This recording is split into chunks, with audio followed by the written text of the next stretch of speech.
So, lymphoma. This is a cancer of certain kinds of white cells. It's a cancer of the lymphocytes that you saw on the right side. Now, there are a whole bunch of different ones, depending on what kind of cells they are and how they mutate. There are a lot of specific DNA abnormalities that we've started to figure out cause different kinds of cancer. And one of the reasons, a lot of people hope for a cure for cancer. Right. The reason we can't have just one cure is we found that almost all the cancers have a different mechanism. So you've got to cure each one individually. Now, there are some similarities, like we'll have 5 things in malignant hematology all respond to the same type of drug. And that's because they operate the same way. But not at all the case, that's not at all the case for the other 35. Okay.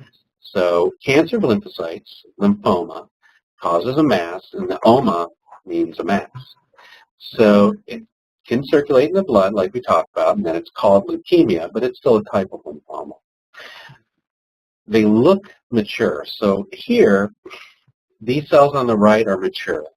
And you can tell that because the chromatin in the nucleus is dark and clumped down.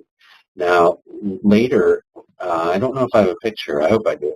But I may not actually. Okay. But the nucleus is very immature because when we get to acute leukemia, they have a different sequence of events that causes them. And we'll talk about that. Okay. So the cells will look mature, but they don't function correctly. Now, the reason the stem cell is important is because the stem cell, once things grow up normally, they have different functions because all the cells are different and they all have the ability to change what they do in order to address all different kinds of infection. Okay. But if they are lymphoma or cancer, they actually all come from one cell. So when you have DNA damage, that one cell grows out of control. When I say grow, cells grow by dividing. So you have one cell that divides, it becomes 2. Both those cells become 4. And it keeps growing until you have hundreds of thousands. And that's when you get a tumor.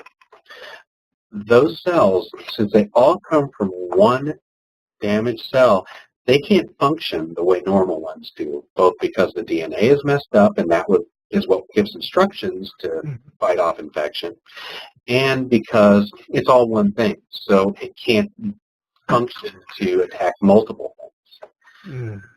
So what happens when you have lymphoma? You can't really fight infection that well. Additionally, because it's forming tumors, it will replace the normal cells. So it actually makes it so you can't make the other cells that you need.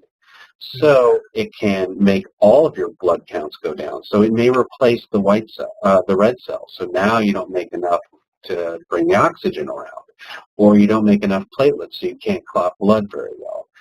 So those are the things that can happen. And all these things can also lead to organ failure, depending on where it goes in the body. Okay. Now, there are normal places where the lymphocytes go to grow up. Those cells, when they start out, they've never seen a foreign invader.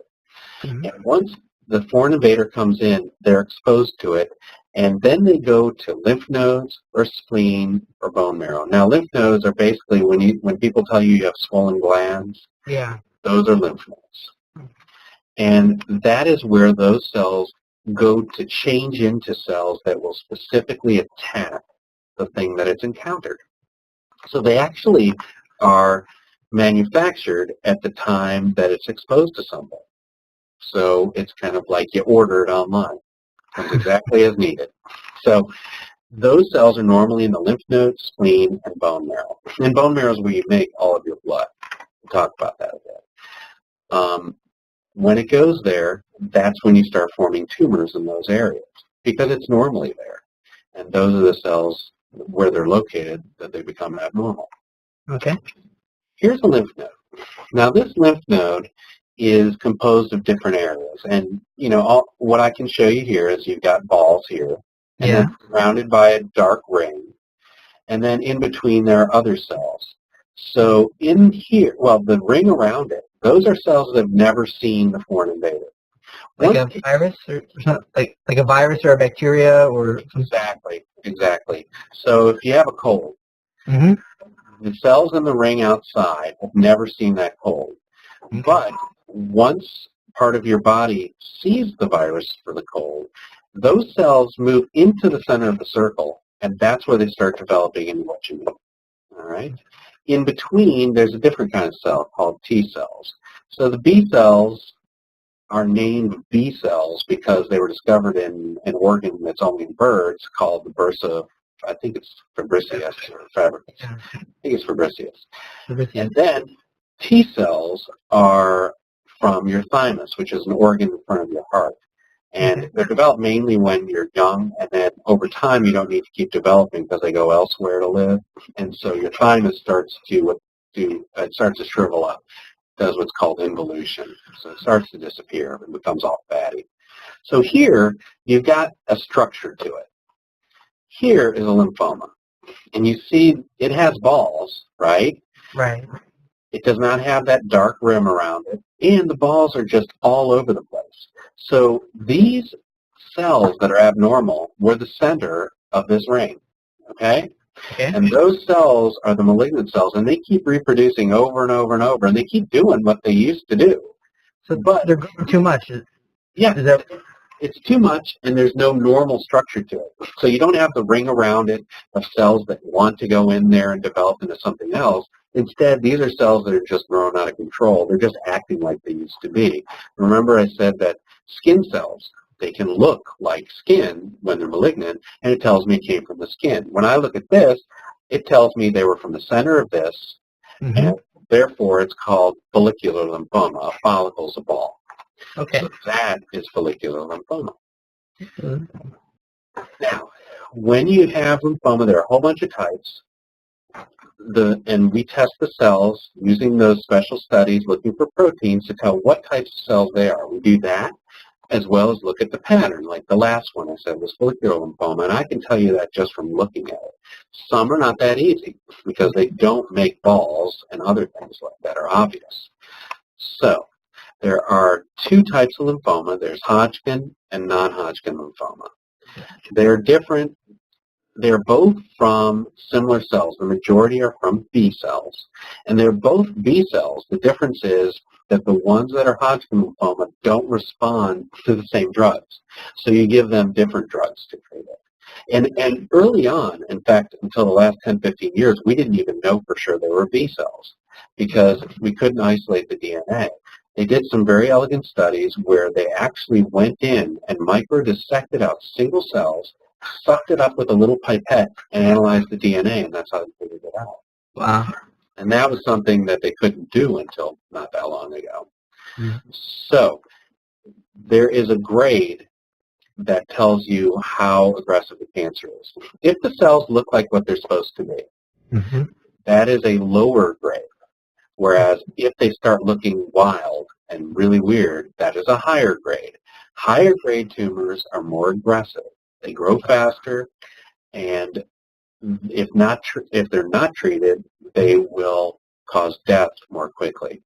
At the same time, something that's kind of counterintuitive is the higher grade ones can be cured better depending on which ones they are. They respond to treatment better.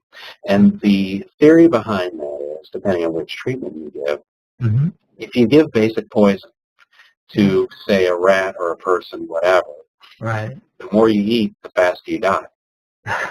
Okay, simple concept. Well, the cells that are higher grade, they're growing much faster than the normal stuff. So they actually will die sooner with the poisons than will the low-grade ones that are not growing that fast. So they'll kind of eat up the poison, so to speak. Exactly. So the idea is to poison them as much as you can without hurting the normal cells any more than you have to. And that's why you have people with their hair falling out, or you have people who throw up. That's all because the poisons can hurt your normal stuff. They kill your hair follicles, things like that. But it's necessary because you're really trying to target the things that are bad. So that's your side effect. Okay. All right. So I will tell the oncologist what the tumor is, what type of lymphoma, and what grade it is. And they will change their their treatment based on that. They'll also change it based on something called the stage. The stage is how many areas in your body are involved. And frequently it'll be, is it above your diaphragm, midway up, lungs and head, or is it on both sides? And, if it's on, and is it in the bone? Like I said, bone marrow makes blood cells, and if it's in more places, they may have to do different kinds of treatment. So a bone marrow biopsy might be helpful in some of these cases. Absolutely, it's actually necessary as part of your staging procedure. Okay. There are a few lymphomas you don't need it for, but the vast majority you will need that. Okay. This is a picture of normal bone marrow. And I say that all the blood cells grow up here. The main concept here is look at all the different cells. That's a red cell before it leaves, before the DNA leaves it. See, it's really round and punched out. These are very young red cells. They grow up to be that. This is that crinkly-looking cell in the peripheral blood that is the granulocyte. See how it's got a funny nucleus here? Yeah. And those cells are actually, they look more like this when they're young. And they go through stages as they grow up. They look like kidney beans, and then they start pinching off, and they become these. Okay. The other thing is, remember I said there are platelets that come from pieces of cells. Yeah. This is called a megakaryocyte. Mega because, that's a red cell. Mega because it's really big. Normally when a cell divides, it splits into two cells. In this case, the nucleus divides and gets really big, but it never splits off. So all of the cytoplasm, this sac around it, has stuff to help make your body clot. And they stick little pieces of their cell through the wall of the vessel, and those pieces break off and become your platelets. Mm-hmm. So now the important thing here is it's a mix of all different kinds of things. Mm-hmm. Here is normal. It's a mix of different kinds of things, and you have fat there. Mm-hmm. Just like when you have marrow in a steak or something like that, it's all fatty. That's what this area is. That is your normal. This is bone here, all right? And then this area here, looking all purple and blue, and it's very uniform, very similar to all the cells, that's lymphoma. So that is different than the rest of it, and that's what we look for.